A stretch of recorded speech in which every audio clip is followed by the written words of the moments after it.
একটা গুরুত্বপূর্ণ সম্মেলন। এটা 1995 সালে হয়েছিল প্রথমবার ডেনমার্কের রাজধানী কোপেনহেগেনে। এইবারে যেটা হলো এটা দ্বিতীয়বারের সম্মেলন। এটা দোহাতে হচ্ছে।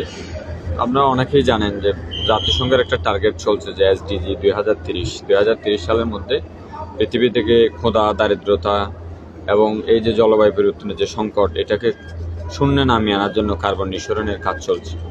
এই পদক্ষেপটির যে প্রগ্রেস, এটা শুরু হয়েছিল 1995 সালে।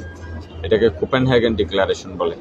তো এই বছর এটা দোহা পলিটিক্যাল ডিক্লারেশন নামে নতুন করে নবায়ন হবে এবং এই সম্মেলনে এই বছরে আভ্যন্তরীণ যে বাস্তুচ্যুতি, জলবায়ু পরিবর্তনের শিকার যে মানুষগুলো, আমাদের দেশে যেমন 4 কোটি মানুষ ঘরবাড়ি ছাড়া হয়ে গেছে, এরকম গোটা পৃথিবীতে যারা হয়েছে, শরণার্থী সংকটগুলা, এরপরে আমাদের যে সামাজিক অর্থনৈতিক অস্থিরতা চলতেছে, আমাদের মধ্যকার যে বৈষম্য, সেই বৈষম্য কীভাবে নিরসন করা যায়, এই দুইটা বিষয়। আর জলবায়ু পরিবর্তনের যে সংকট গোটা বিশ্বকে গ্রাস করতেছে, COP30 সম্মেলনকে কেন্দ্র করে যে সিদ্ধান্তগুলো নেওয়া হবে, তিনটা জিনিসের প্রগ্রেসের জন্যই এই দোহা পলিটিক্যাল সম্মেলন।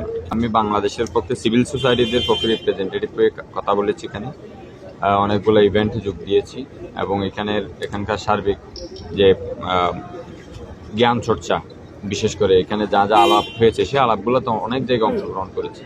অ্যারাউন্ড 50টির মতো ইভেন্টে আমি অংশগ্রহণ করেছি।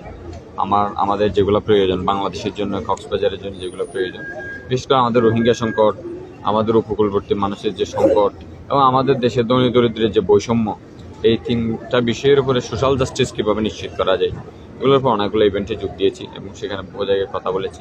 গোটা বিশ্ব থেকে যারা সিভিল সোসাইটি লিডাররা আসছে তাদের সবার সাথে কথা বলেছি।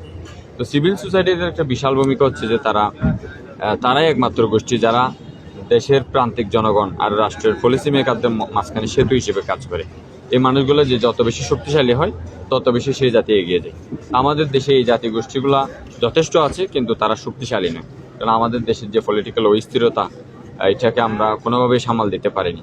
আমার মনে হয় এটা সামাল দেওয়ার জন্য এই দেশের সিভিল সোসাইটিকে শক্তিশালী করা দরকার। সেই জায়গা থেকে আমার এই সম্মেলনে যুক্ত।